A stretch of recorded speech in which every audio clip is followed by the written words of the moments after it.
penuh kesadaran, kami bagian dari rakyat Indonesia menyatakan 3 tuntutan rakyat. Sejumlah tokoh yang tergabung dalam gerakan penegakan kedaulatan rakyat mendesak Presiden Jokowi mundur dari jabatannya.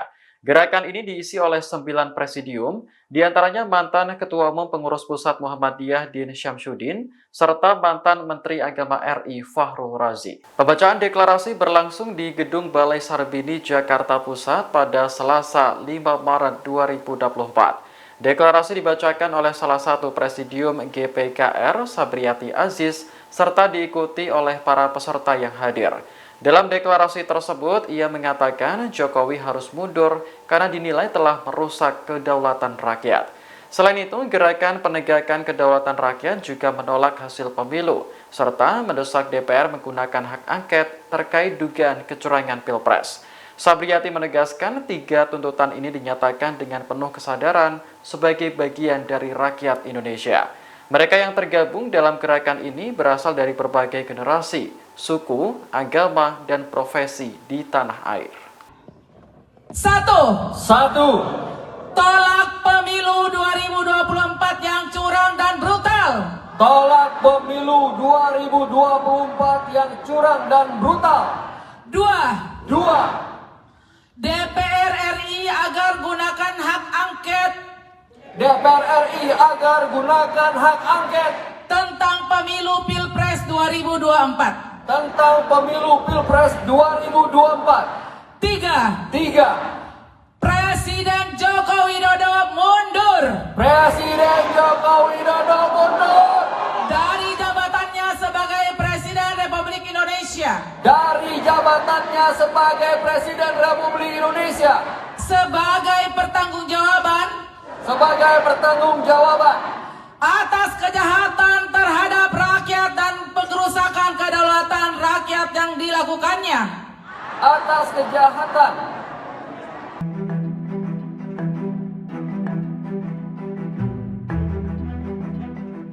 Ketua Umum Relawan Ganjaris Kris Chandra mengaku sangat yakin bahwa Ganjar Pranowo tidak terlibat dalam dugaan gratifikasi. Ia pun menyinggung rekam jejak Ganjar saat masih menjadi Gubernur Jawa Tengah 2 periode. Kris mengatakan Jawa Tengah mendapat penghargaan dari KPK 3 kali berturut-turut saat dipimpin Ganjar. Penghargaan itu terkait kepatuhan pelaporan LHKPN atau laporan harta kekayaan penyelenggara negara. Menurut Kris, penghargaan itu menjadi bukti bahwa semua pejabat dan elemen perangkat daerah diawasi. Ganjar juga selalu menekankan kepada seluruh bawahannya untuk tidak melakukan korupsi, kolusi, dan nepotisme. Kris menilai masyarakat khususnya di Jawa Tengah sudah paham betul bagaimana karakter Ganjar. Menurutnya, calon presiden dari PDIP tersebut dipandang sebagai sosok yang bersih dan punya integritas. Sebelumnya, KPK membenarkan adanya laporan dari Indonesia Police Watch atau IPW terhadap Ganjar. Laporan itu terkait dugaan gratifikasi berupa cashback dari perusahaan asuransi yang nilainya mencapai 100 miliar rupiah. Selain Ganjar, pihak yang juga ikut dilaporkan IPW yakni Direktur Utama Bank Jateng Supriyatno.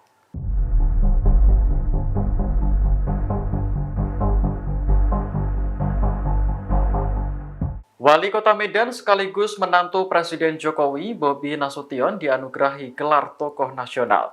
Gelar ini diberikan oleh para raja serta tokoh masyarakat di Tapanuli bagian selatan. Rupanya pengukuhan Bobi sebagai tokoh nasional ini mengundang pro dan kontra di kalangan masyarakat. Salah satu pihak yang ikut mengomentari gelar Bobi Nasution adalah Said Didu. Melalui akun media sosial X pribadinya, mantan sekretaris BUMN itu menyampaikan kalimat menohok untuk Bobi Nasution.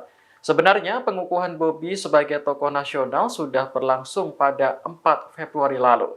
Namun kabar ini baru menjadi perbincangan sebulan kemudian. Bobi juga sempat membagikan momen saat dirinya melakukan acara adat untuk menerima gelar tersebut di kota Padang Sidimpuan. Terlihat sang istri Kahiyang Ayu juga turut mendampingi. Menurut Bobi, gelar itu merupakan suatu kehormatan yang sangat tinggi bagi dirinya. Tak hanya gelar tokoh nasional, menantu Presiden Jokowi ini juga diberi gelar kehormatan adat, yakni Sultan Porang Gunung Paringin, Naposo.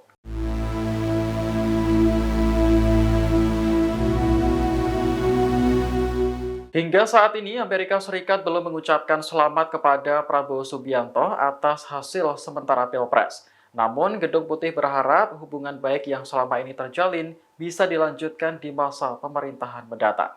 Hal itu disampaikan juru bicara Dewan Keamanan Nasional Amerika, John Kirby, dalam konferensi pers pada Selasa 5 Maret kemarin. Ia mengklaim pemerintah Amerika mengikuti dengan cermat proses perhitungan suara yang sedang berlangsung. Prabowo diketahui unggul baik berdasarkan hitung cepat lembaga survei maupun real count sementara KPU. Kirby mengatakan Amerika telah menjalin hubungan baik dengan Prabowo sejak ia menjadi Menteri Pertahanan. Jika nanti Prabowo terpilih sebagai presiden, maka Washington berkomitmen untuk melanjutkan hubungan itu. Amerika sendiri pernah melarang Prabowo untuk memasuki negaranya atas dugaan pelanggaran HAM hingga tahun 2020. Setelah itu, Prabowo bisa masuk ke Amerika karena diundang sebagai Menteri Pertahanan oleh pemerintahan Trump dan juga Biden. Meski hasil pemilu belum diumumkan, Prabowo yakin dirinya akan dilantik sebagai Presiden Oktober nanti. Beberapa negara telah menyampaikan ucapan selamatnya, termasuk China, Australia, Inggris, hingga Rusia.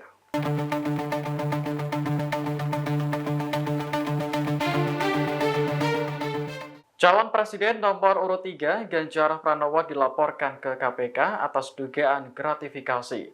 Menanggapi laporan ini, politikus PDIP Hendrawan Supratikno menilai laporan yang dibuat IPW tersebut hanya ecek-ecek. Menurutnya, laporan tersebut merupakan siasat untuk membangun persepsi buruk terhadap Ganjar. Diketahui pelapor yakni Ketua IPW Sugeng Teguh Santoso juga merangkap sebagai Ketua DPD PSI Kota Bogor. Hendrawan lantas menyindir PSI yang awalnya disebut mendukung Ganjar, namun akhirnya berubah setelah dipimpin Kaisang. Hal ini memberi kesan seolah PSI tak punya pendirian dalam menentukan sikap. Lebih lanjut, Hendrawan juga menyebut Sugeng sebagai politisi kaleng-kaleng karena bertindak hanya bermodal naluri.